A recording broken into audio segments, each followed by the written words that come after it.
Et ça, ouf. Oui. Non. Bon.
Might need some help. Oui. Ça m'embête un peu de demander de l'aide, parce que j'aurais bien trouvé tout seul, mais Ah. Oui. si vous pouvez juste jeter un œil à mon code et me dire s'il y a quelque chose que je loupe. Pas me donner la réponse, mais surtout pas. Mais là, je vois pas du tout, quoi. Oups, attendez. Hop, allez. Les calculs d'action. Ok. Donc, c'est l'exercice 6. Donc, faut trouver les meme types. J'avais trouvé dans la doc quelque chose qui s'appelle... où est-ce que c'était déjà? Merde. Voilà, path.xname, qui me permet de retrouver l'extension du fichier dans l'URL. Meme type égale une chaîne de caractères, virgule, une autre chaîne de caractères. Ouais, virgule. non, mais c'est une tentative, hein. Ça marche pas. J'ai clairement vu que ça marchait pas. C'est rien du tout, ça. Oui, donc c'est bien file extension. Donc tu as l'extension, ouais. Ouais, mais j'arrive pas à trouver comment je peux faire en sorte qu'ici, Parce qu'en fait, le content type, même s'il prend par exemple le file extension, c'est pas bon parce que du coup, alors peut-être avec un replace, mais est-ce que ce serait avec un replace éventuellement?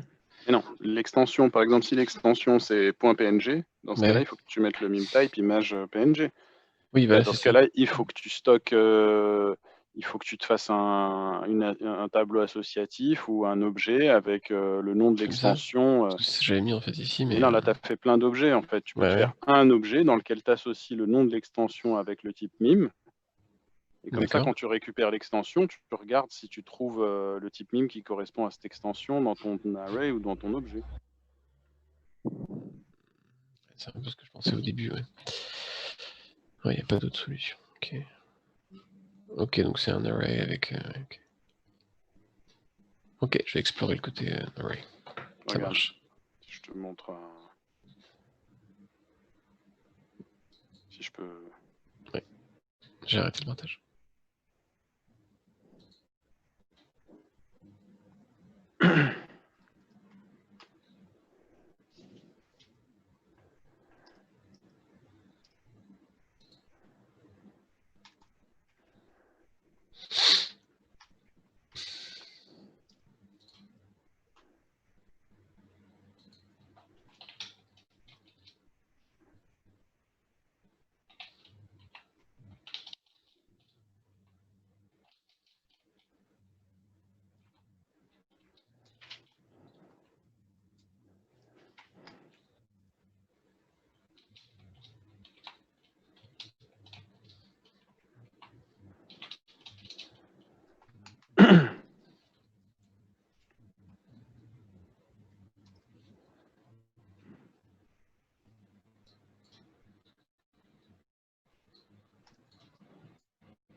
Par exemple, imaginons ton extension, ça soit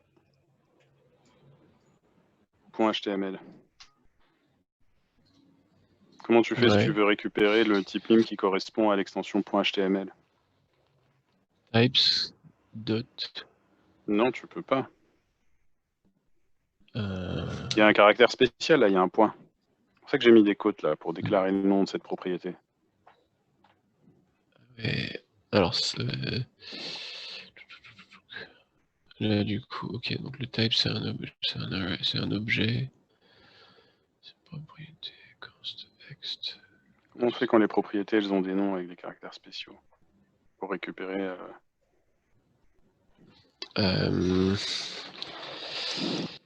j'ai un trou de mémoire.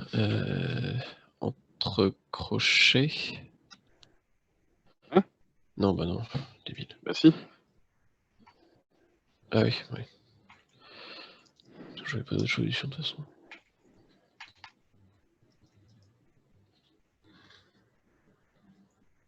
D'accord, ouais. Que ça pointe sur la valeur correspondante à la propriété.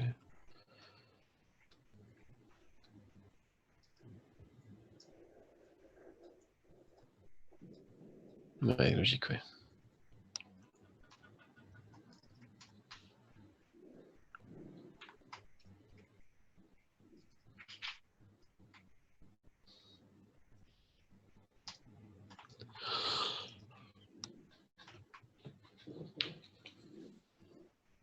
Ouais. Et après, le content type est égal à content type, du coup. Ah, j'étais pas loin, en plus.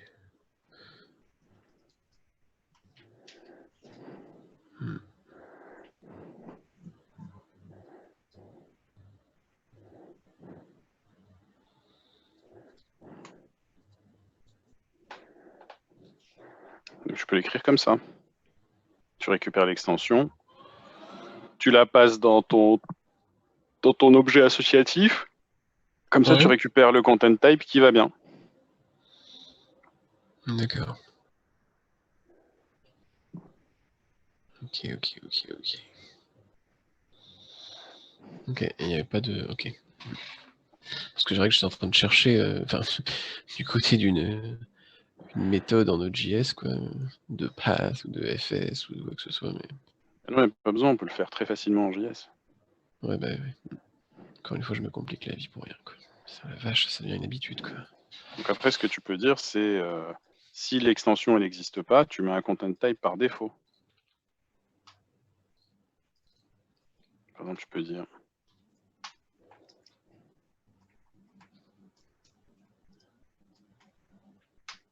ouais, je mets après texte HTML, quoi, par exemple. voilà. Texte HTML. Et du coup, je me posais la question, il y a que pour texte /HTML qu'on doit mettre charset UTF-8? Non, tu peux le mettre aussi sur le texte, sur tous les formats texte, tu peux mettre charset UTF-8. Ok, et si on le met pas, par exemple? C'est-à-dire que s'il y a des Ça caractères veut et dire que c'est le... ouais, et tout, il comprendra oui, pas, quoi. oui. Ça veut dire que c'est le navigateur qui va mettre son encodage par défaut. Et donc, par exemple, les navigateurs français, ils se mettent automatiquement en ISO 88-59.1, qui est l'encodage pour les caractères européens. Et du coup, il va te casser les accents et tout ça. Ok, mais ça c'est parce que globalement dans un JavaScript, il y a quand même peu de chances qu'il y ait ce genre de caractères spéciaux, en tous les cas. Bah, ça dépend. Si dans ton JavaScript, tu fais un je sais bien, mais bon, console.log de, je sais pas, mémé, bah, forcément là. Enfin, je veux dire, normalement, on écrit en anglais dans le JavaScript. Enfin, par convention. Mais non, parce que les chaînes de caractères, elles sont pas forcément en anglais. Ah oui, putain, c'est vrai, les chaînes de caractères. Ouais. Putain, oui, évidemment. Évidemment. Ok, ça marche. Bon, je vais retravailler là-dessus, comme ça. Merci beaucoup. Après, charset, je sais pas si tu peux le mettre sur tous les types MIM, je vais regarder. TPRFC, charset.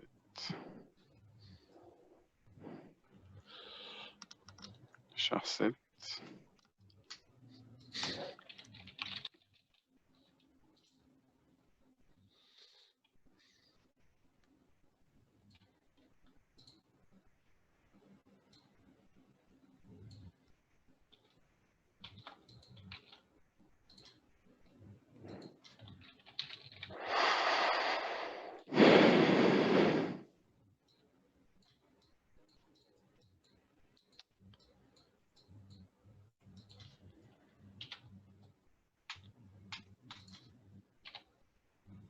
D'ailleurs, je devrais mettre UTF-8, d'après la doc.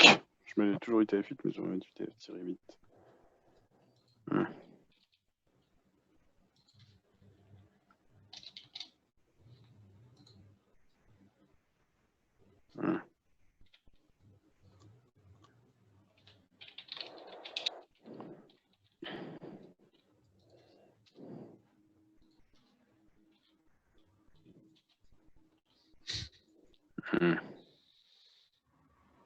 Oui. Faudrait que je mette ici UTF-8, mais oui. Pour les formats texte, tu peux préciser le charset.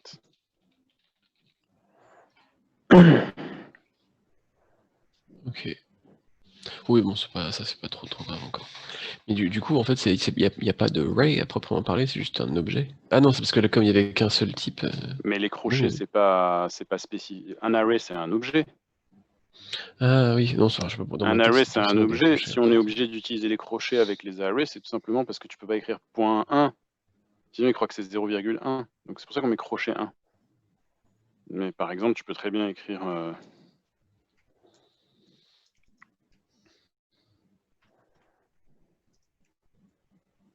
Oui, non, c'était parce que plus haut, quand vous avez déclaré le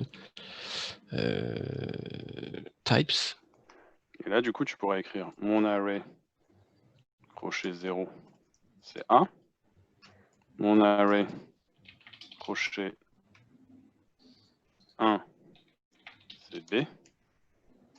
Mon array crochet propriété, c'est 10. Et mon array point propriété, c'est 10 aussi. D'accord.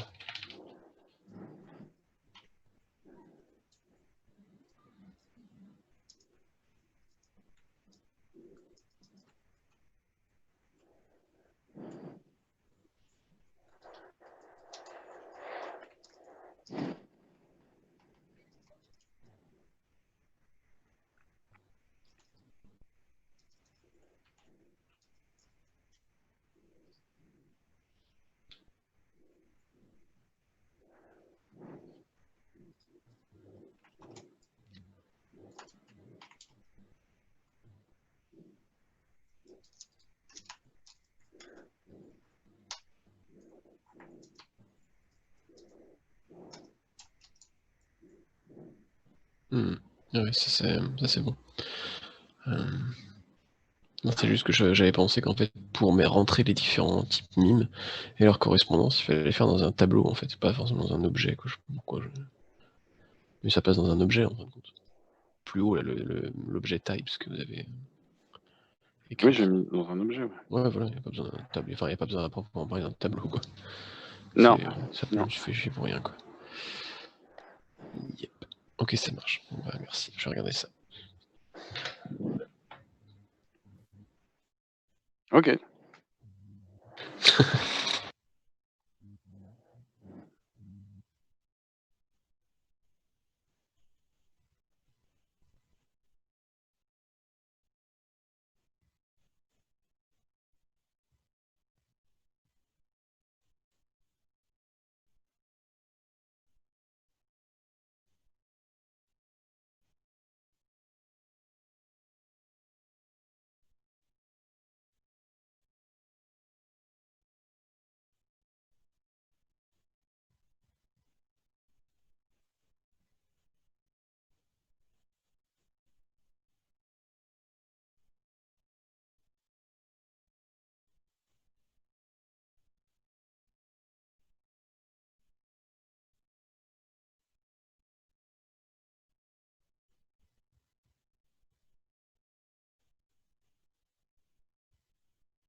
Samy? Oui. Oui, j'ai une question. Oui. C'est toujours par rapport au buffer, en fait. Oui. Je veux partager mon code, si ça ne te dérange pas. Vas-y. Partager écran.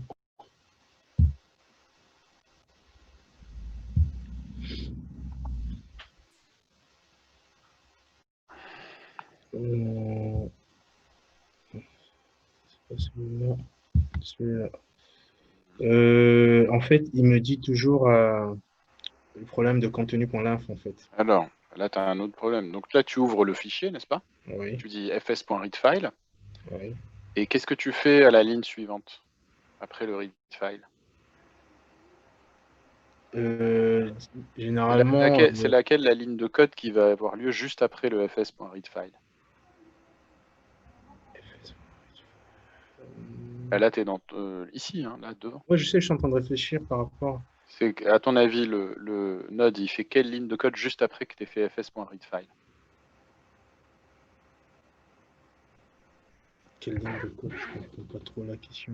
Quelle ligne de code va être exécutée juste après le fs.readfile?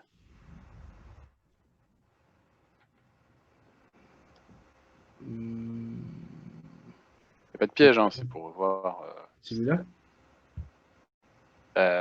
Non, cette fonction-là, là, dans laquelle tu te trouves, elle est exécutée quand? Là, c'est dans le callback, en fait. Oui. Donc cette fonction, elle est exécutée quelque part dans le futur, n'est-ce pas? Dans le futur, exactement. Donc c'est laquelle la première ligne qui va être exécutée juste après le readfile? Immédiatement après fs.readfile, qu'est-ce qu'il fait, Node? Est-ce que là, c'est le callback, c'est dans le futur? Je crois que c'est... Attends.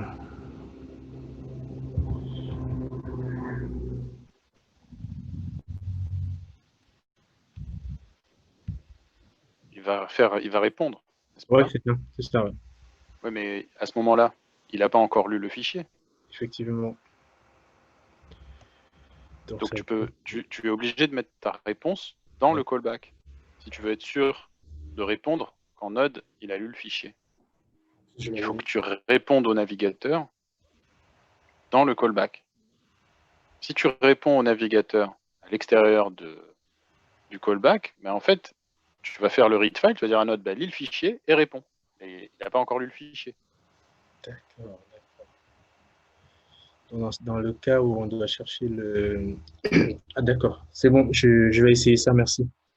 Donc ça veut dire que ta réponse, il faut que tu la fasses dans le callback. En fait, ton code doit se poursuivre dans le callback. S'il se poursuit à l'extérieur du callback, résultat des courses, tu vas lancer la lecture du fichier d'un côté, et de l'autre côté, tu vas répondre. Le problème, c'est que tu n'as pas encore lu le fichier. C'est asynchrone, du coup, ça... Exactement. Donc ce qui va se passer, c'est que quand il va vouloir regarder c'est quoi contenu.length, il va trouver que contenu, c'est vide. Justement. Et du coup, ça ne marche pas.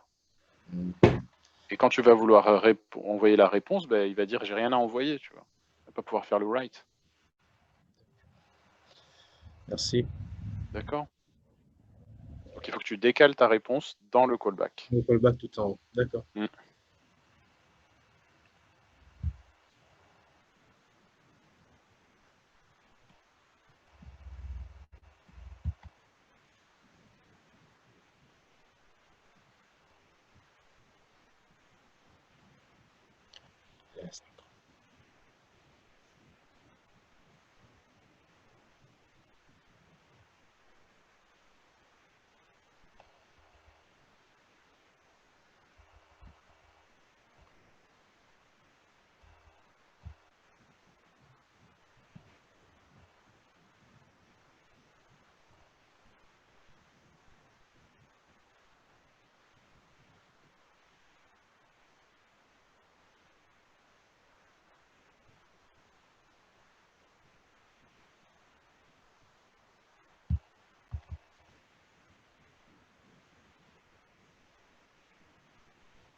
Samy? Oui. Oui, et dis-moi, est-ce que lorsqu'on crée... ah non, c'est bon, j'ai vu dans ton exemple. Je voulais savoir s'il fallait impérativement que le fichier HTML soit index.html. On s'en fout Non, de... tu t'en fous en fait. Le nom du fichier HTML, enfin le fichier peut même ne pas s'appeler .html. Enfin, Ah ouais, ça n'a pas d'importance. En fait, il faut juste que toi, en gros, il faut bien distinguer l'URL et le fichier qui est sur le système du serveur. Parce que moi, si c'est mon navigateur à moi et que je t'appelle et que moi j'écris dans l'URL index.html, toi tu peux utiliser readfile pour ouvrir le fichier toto.titi et me renvoyer ce qu'il y a dedans. d'accord. En fait, c'est toi qui décides ce que tu fais en fonction de ce que tu reçois dans l'URL de celui qui t'a appelé. D'accord. Tu vois, je sais pas, c'est comme si je te dis, oui, si je te dis donne-moi 10 € et que toi tu décides de me donner 10 francs, tu vois, c'est parce que je t'ai dit 10 € que tu es obligé de me donner 10 €, tu vois. Il y a une différence entre ce que le navigateur il dit qu'il veut et ce que le serveur lui il fait avec les informations que lui donne le navigateur. D'accord. Donc c'est toi qui décides en tant que développeur, tu dis bah, si on m'envoie ça dans l'URL, moi je vais prendre ce fichier-là et je vais envoyer ce qu'il y a dans ce fichier-là. D'accord. Parce que j'ai l'impression, en fait, que soit c'est peut-être mon chemin qui n'est pas bien défini, Ah, c'est peut-être ton chemin. Fais-moi un partage, je vais voir ça. parce qu'il me lit le fichier jusque... Bon, après, je crois que j'ai un peu poussé l'exercice, puisqu'il me fallait partager l'écran. On va faire tout l'écran carrément.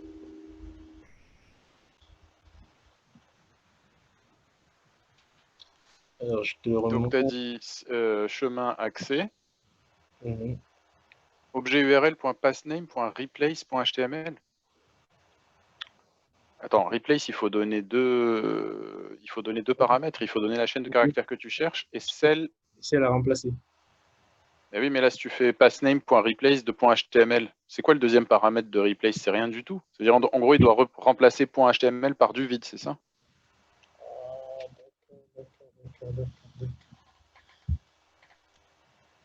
D'accord.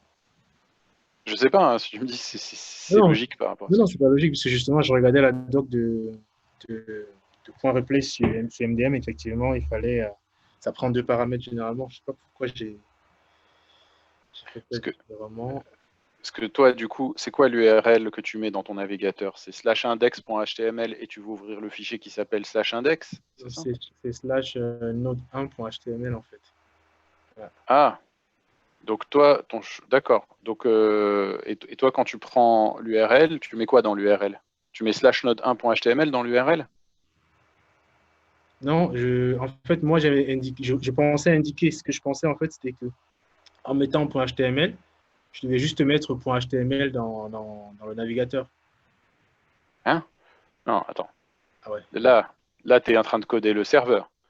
ah ouais, c'est Donc, dans objet url.passname, il y a l'URL que le serveur il t'a envoyé. D'accord? oui, c'est ça. Donc, le serveur, il envoie quoi dans l'URL? C'est toi, le navigateur, il envoie quoi dans l'URL? C'est quoi que tu mets dans ton URL de navigateur et quand tu appuies sur Entrée? Bah, il va mettre node1.html normalement. Toi, tu vas écrire Ah non, node1.html. Dans ce cas-là, ça veut dire que dans objet url.passname, il y a écrit node1.html. Il y a écrit /node1.html dans objet url.passname. objet URL.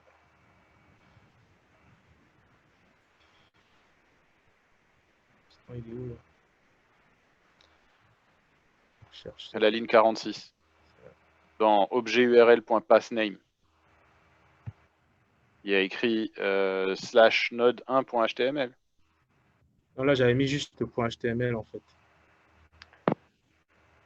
Oui, mais là, tu dis, je regarde si dans l'URL, il y a écrit .html. C'est ça que tu fais.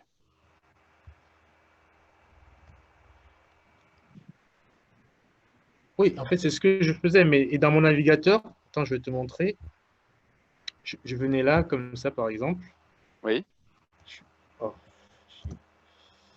127.0.0.1, Mhm. 77. Mhm. Je faisais ça, .html. C'est ce que je Tu faisais. mettais juste .html? Oui, c'est ça. Oui, mais toi, donc ça veut dire que toi, côté serveur, tu vas recevoir juste /.html Oui, c'est ça. dans l'URL. C'est ça. C'est ce que j'avais. Et donc après, tu fais quoi avec ce /.html? C'est-à-dire. Ben, si je t'appelle et que je te dis /.html, tu fais quoi, toi? C'est toi le serveur, moi je suis le navigateur. Là tu fais entrer, tu appelles le serveur, tu lui dis /.html, il fait quoi le serveur? Il va rien trouver, je pense. Je sais pas, ça dépend ce que tu lui as dit de faire. Si tu lui as dit quand je vois /.html, je prends le fichier qui s'appelle node1.html et je l'envoie. Il va trouver. Oui, C'est toi qui décides ce que tu veux trouver ou pas avec ce qu'on t'a envoyé. Tu vois.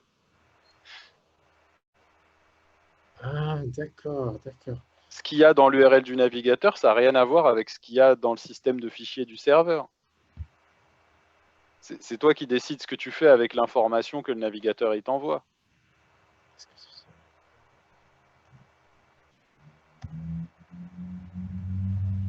Donc là, c'est ce que tu cherches. Par exemple, tu dis, tu cherches quoi? Tu cherches .html.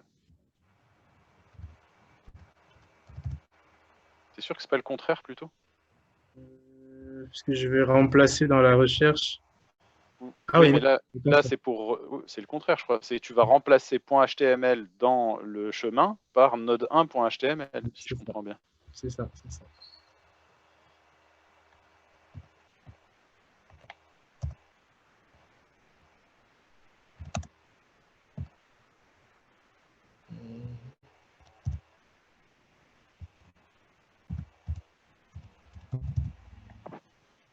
Ok. Donc là, si tu relances ton serveur, ça donne quoi? Ça marche? Alors, est-ce que je suis obligé de chaque fois faire CTRL-C pour relancer ou bien je pense Ah, ça, c'est une bonne question. Il y a un module de Node qui existe qui permet de faire une surveillance du code source du serveur et qui te le redémarre à chaque fois que tu fais des modifications. j'irai lire la doc alors. Je savais pas. Sinon, Marc, il te montrera ça lundi. Je peux te spoiler, il y en a un pour le développement, il s'appelle NoDaemon. Ah, mais on l'a pas vu ensemble encore. Bah non, tu vas le voir avec Marc lundi. Ah, Donc, d'accord, parce que je te pensais fais un teaser là. Ah, d'accord. Non, je pensais que t'en avais parlé et que Non, j'avais. non, non, non, j'en ai pas parlé. Moi, pour le moment, je reste concentré juste sur Node tout seul, avec un minimum de modules, pour que vous preniez en main le système et tout ça. Puis... Alors, teste ton serveur déjà, on va voir si...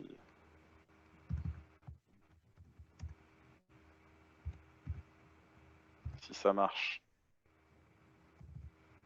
Slash. Est-ce que j'ai mis un slash? Je vais vérifier. J'ai mis juste point en fait. Oui, mais le navigateur, lui, Oui, dans slash. la requête, il y aura écrit il y aura /.html. En fait, il y aura, c'est ça l'URL. C'est bon. En fait, c'était le replace en fait qui. J'avais pas. J'avais pas Donc, ce capté. qu'il faut bien garder en tête, c'est que ce que tu écris dans le navigateur, c'est l'URL. Et ce que tu fais côté serveur, c'est qu'en fonction de l'URL, tu décides de ce que tu vas ouvrir comme fichier dans ton système de fichiers. Il n'y a pas un lien direct entre l'URL et les fichiers sur ton système de fichiers. C'est toi qui décides côté serveur de comment tu vas organiser, comment tu vas t'organiser. D'accord. Merci. Par exemple, tu peux très bien dire que si dans l'URL on écrit /node1.html, et ben, comme ça, tu n'as pas besoin de faire de replace. C'est-à-dire, tu dis, je prends ce qui a écrit tel quel dans l'URL et j'essaie de trouver le fichier qui a le même nom chez moi. Ah, d'accord. Ou alors, tu dis, bah, si dans l'URL on écrit /node1 tout court, je prends ce qu'il y a dans l'URL, je mets .html à la fin et j'essaie d'ouvrir le fichier qui s'appelle node1.html. D'accord. C'est toi qui décides en fait comment tu veux que ton serveur il se comporte en fonction de ce qu'il y a écrit dans l'URL. Comme tu as dit, le navigateur, la requête, elle arrive et c'est en fonction de ce qu'on a que la réponse est envoyée, quoi.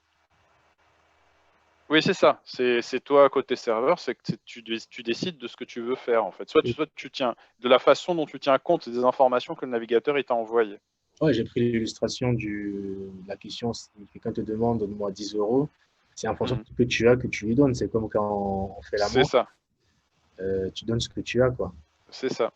C'est D'accord. toi qui décides de ce que tu fais avec les informations qu'on t'a données. Très bien, merci Samy. J'en prie.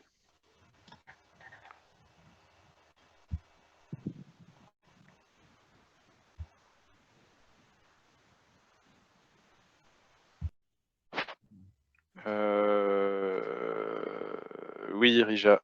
Marc, c'est jeudi, ça vous laisse. Ah oui, c'est vrai que vous êtes en TP, vous avez le temps de continuer un peu tranquillement sur les exos de Node avant d'avoir Marc.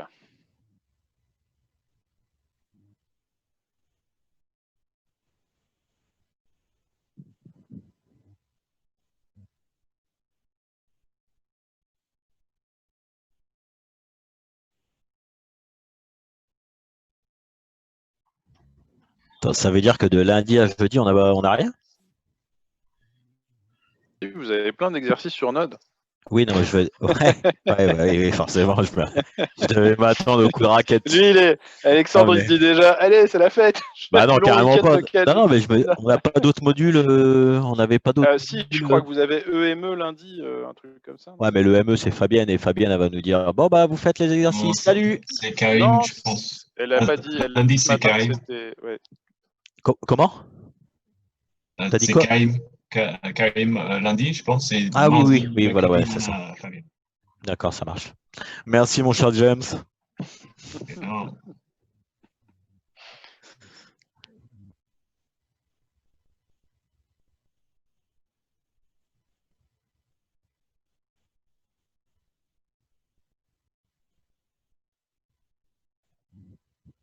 Samy?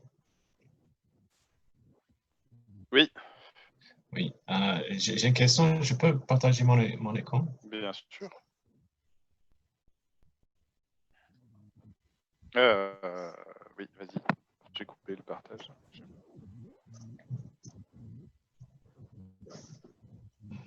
C'est pour l'exercice 4.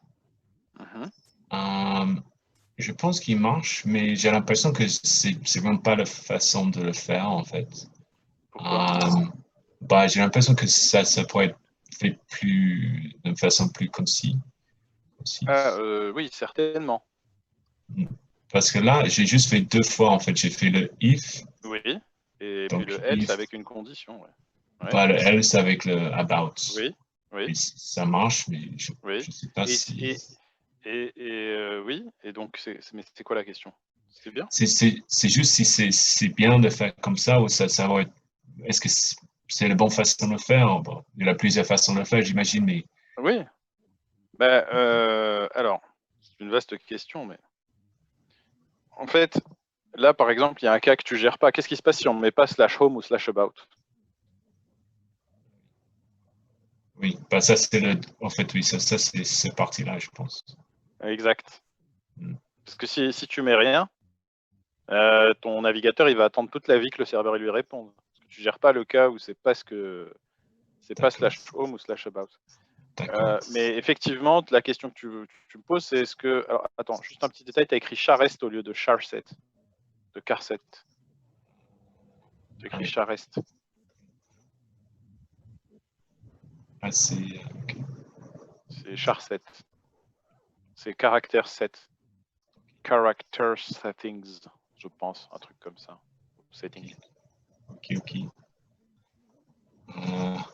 Et donc, du coup, oui, bien sûr qu'on peut factoriser ça en créant des fonctions ou en créant un objet avec des méthodes. Et évidemment qu'on pourrait coder ça beaucoup mieux. Ou différemment, en tout cas, d'une façon plus concise, avec moins de répétitions. Oui, parce que je me suis dit, j'ai fait 2 fois la même chose, donc c'est ça. Alors, dans l'absolu, moi, je considère qu'on va voir les choses de plusieurs façons, mais à partir du moment où ça marche, on va dire que c'est la bonne façon de procéder. Oui, d'accord. Bon, si ça marche dans tous les cas et que ça ne plante pas, ok. c'est bon. Okay. Bon. Maintenant, deuxième chose, évidemment, si on veut que ce soit codé en respectant un ensemble de bonnes pratiques, savoir que ce soit lisible, que ce soit optimal en termes de lignes de code écrites, que ce soit, testable, etc. Effectivement, on pourrait le coder très différemment.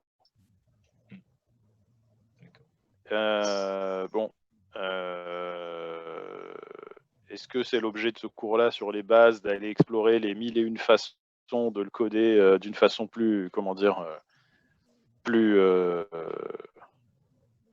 jolie, plus esthétique, plus ceci ou plus cela? C'est pas vraiment l'objet. Donc après, ça marche, tu respectes les règles, tu comprends ton code. Pour moi, c'est ce qui est important.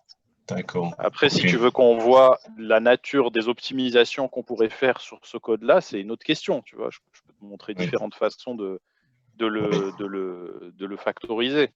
Oui, pour moi, vous qui fait chaud là, et c'est vendredi après-midi, je pense que si ça marche. Donc, pour moi, il faut pas te. Comment dire? Sur ce cours-là, l'objectif, c'est pas forcément de faire de la factorisation. De toute façon, vous allez utiliser Express par la suite. Et Express, c'est déjà un framework qui, contient par nature un ensemble entre guillemets, d'optimisation de l'écriture du code. D'accord. Donc, voilà.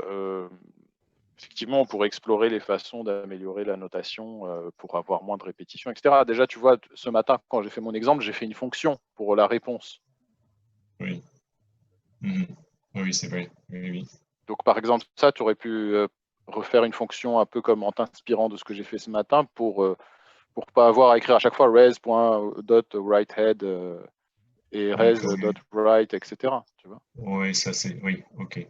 Et bon... Donc ça, c'est une première chose. Après,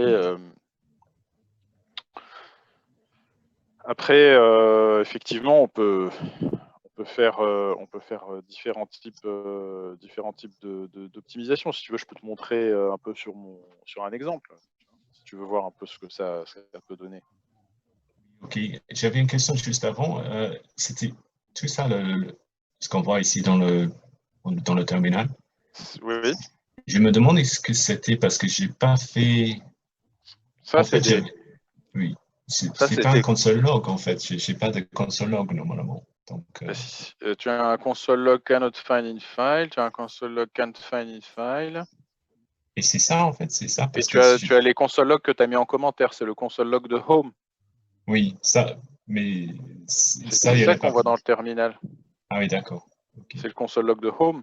Et là, ce que tu vois dans le terminal, c'est le buffer, c'est-à-dire les octets. Comme les octets, c'est des 0 et des 1, à chaque fois, c'est 8 0, 1, 1, 0, 0, 1, 1.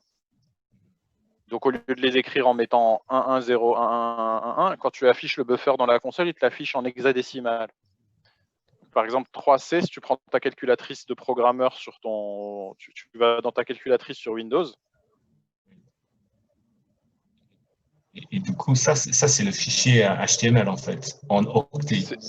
Oui, c'est les octets du fichier HTML. Regarde, va dans ta calculatrice Windows. Tu tapes Calculator, tu choisis standard là en haut, à la place, tu mets informaticien.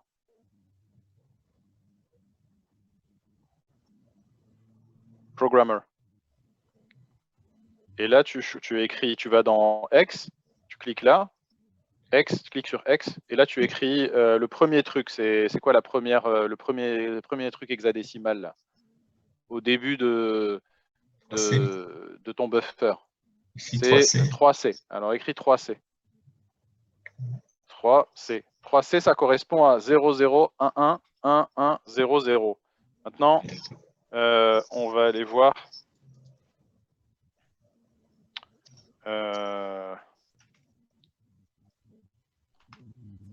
On va aller voir la table des caractères UTF-8. Je le trouve.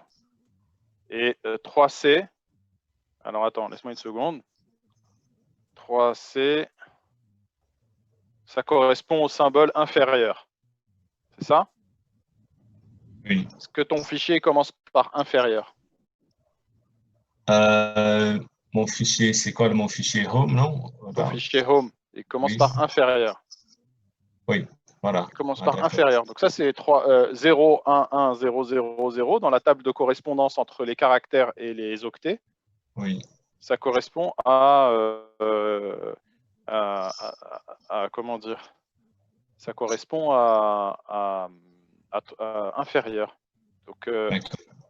Donc, ça égale ça et égale ça, 3C là. oui, donc inférieur, c'est 3C et c'est en octet, c'est 0, 0, 1, 1, 1, 1, 0, 0. D'accord, ok. Ça veut dire que sur ton disque dur, le fichier, il y a, pour le symbole inférieur, il y a écrit 0, 0, 1, 1, 1, 1, 0, 0. D'accord, ok.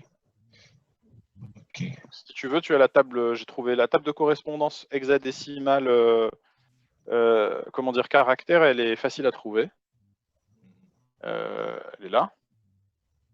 Et la table de correspondance binaire hexadécimale caractère, elle est plus compliquée à trouver. Mais en gros, c'est ça, quoi. Si tu regardes là le fichier, le lien que je t'ai envoyé, tu vois, il y a un tableau en bas. d'accord, ok. Ah bah si, elle y est, binary. Voilà. Elle est là. Ok. Tu l'as en binaire. Donc tu as la correspondance entre toutes les séquences d'octets et les lettres ou les symboles.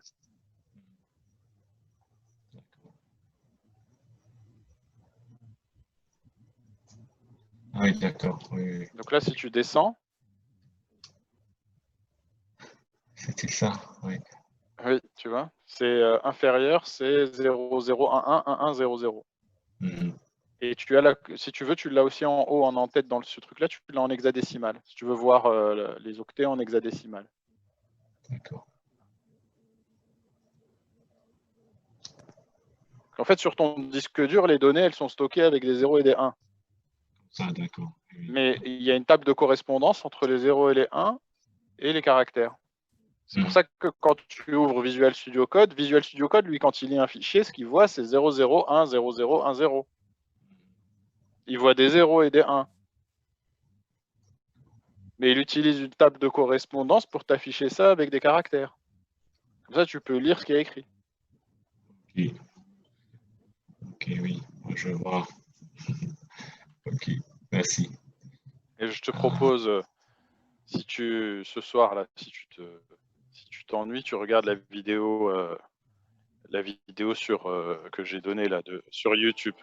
Elle est Oui. très très bien, celle-là. Oui, je vais le faire. J'ai pas encore eu le temps. Franchement, c'est rapide et ça va illuminer ta journée. Je pense que c'est important de comprendre tout ça parce que on travaille avec ça, donc c'est important de comprendre les bases, en fait, ce qui se passe dans le. Donc, si tu regardes ça, tu vas te dire « Ah, mais en fait, ça marche comme ça !» Bon, c'est en anglais, mais c'est très bien expliqué. C'est très, très bien expliqué. Ok, bah super. Merci. Donc ça, c'est ça qui se passe là. Et, je vais essayer de faire en fait en sorte que je mette une fonction ici pour des. Voilà, comme ça, ça fait. Au lieu de le faire 3 fois, en fait, la fonction.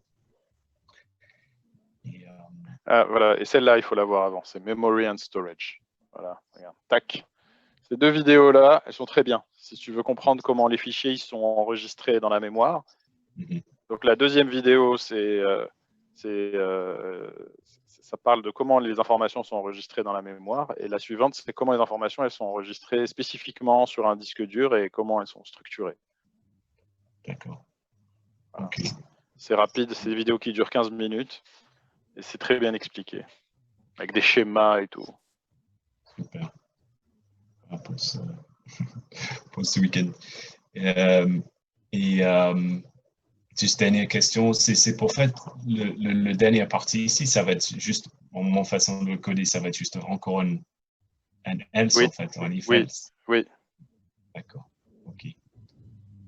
Ok, super. Merci Samy, c'est Je t'en prie. utile. Merci.